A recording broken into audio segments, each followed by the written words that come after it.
ঝিনাইদহের পায়রা চত্বরে আছেন আমাদের প্রতিনিধি এম রায়হান। যুক্ত হচ্ছে তার সাথে। রায়হান, সমাবেশ স্থলে জনসমাগম কেমন দেখছেন? আমি এখন অবস্থান করছি ঝিনাইদহ শহরের যে প্রাণ কেন্দ্র পায়রা চত্বরে, যে জায়গাটায় যে স্থানে আপনার আজকে এনসিপি তাদের এই পদযাত্রার করে এসে এখানে যেখানে পথসভা করার কথা রয়েছে।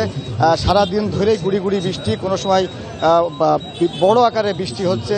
দিনভর একটা বৈরী আবহাওয়ার ভিতর দিয়ে এখনো পর্যন্ত আমি যদি দেখাই আপনাদেরকে, এখন চারপাশ থেকে এনসিপি বৈষম্য বিরোধী ছাত্র আন্দোলনের নেতৃবৃন্দ সহ বিভিন্ন কর্মী তাদের এখানে জড়ো হতে শুরু করেছে।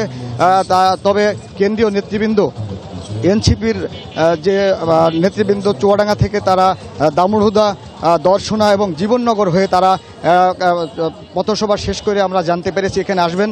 তবে এখানকার যারা স্থানীয় নেতৃবৃন্দ আছেন তারা কিন্তু কিছুক্ষণ আগেই পবিত্র কোরআন তেলাওয়াতের মধ্য দিয়ে তারা এই আনুষ্ঠানিকভাবে এই পথসভা শুরু করেছেন এবং তারা আমাকে বলেছেন যে কিছুক্ষণের মধ্যেই আমাদের নেতৃবৃন্দ এসে পৌঁছবেন। তবে কয়টা নাগাদ এসে পৌঁছবেন তা এখনো পর্যন্ত আমরা সঠিকভাবে জানতে পারিনি। বৈরী আবহাওয়ার কারণে কিছুটা এই যে শিডিউল বিপর্যয় অবস্থা আমরা লক্ষ্য করতে পারছি। তবে আমরা যেটা জানতে পেরেছি যে ঝিনাইদহে যখন নেতৃবৃন্দ ঢুকবেন তখন তারা প্রথমে পায়রা চত্বরে আসার আগ দিয়ে পানি উন্নয়ন বোর্ডে আসবেন। পানি উন্নয়ন বোর্ড থেকে তারা যাবেন পায়রা চত্বরে পদযাত্রা করে, তারপরে এখানে আসবেন। এখানে আসার পরে তারা এই পথসভায় বক্তৃতা শেষ করে তারা এখান থেকে ফিরে যাবেন কুষ্টিয়ার ইসলামী বিশ্ববিদ্যালয়